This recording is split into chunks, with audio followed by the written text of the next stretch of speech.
disputes, but delaying tactics in the Senate have stalled confirmations of new members for years. The impasse was resolved in a deal 2 weeks ago to allow votes on nominees for executive branch positions. Those are some of the day's major stories. Now back to Jeff. And we come back to the verdict in the court-martial of Army Private Bradley Manning and get reaction from Jeffrey Smith, former general counsel for the CIA and the Senate Armed Services Committee. Called her at my mom's and serves on the Department inside of 404 and Michael Ratner, 11:30 of the Center p.m. for in the night. Constitutional Rights.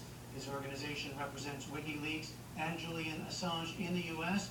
and filed a suit to gain access to documents and court briefs in the Manning trial. And let me get a response to the verdict from both of you, and then we'll walk through some of the issues. Mr. Ratner, you first.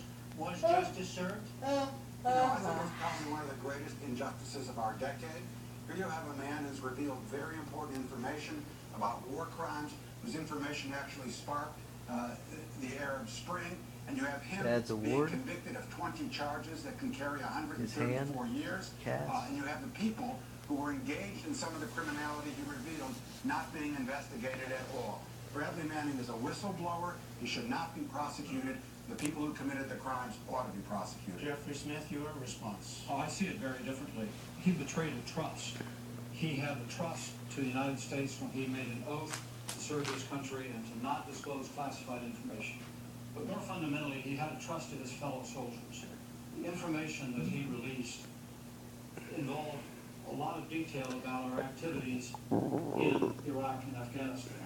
To be sure, some of it was terrible, the machine gunning of the civilians. That should never have happened. But he betrayed his trust to soldiers and put their lives at risk. And I think it was a fair trial, and I believe he deserves to be punished. Mr. Ratner, pick up on the trial itself. Was it your sense, as much as you could tell, that he received a fair trial? Well, I wouldn't really call it a fair trial. I mean, we had a year until we can get access to the information. I sat there, it was like Plato's cave. You couldn't tell what was going on. It took us a year of litigation to get that out. I think he was overcharged tremendously, aiding the enemy, which of course he was acquitted on, which was the one good part of the trial. But to charge a whistleblower with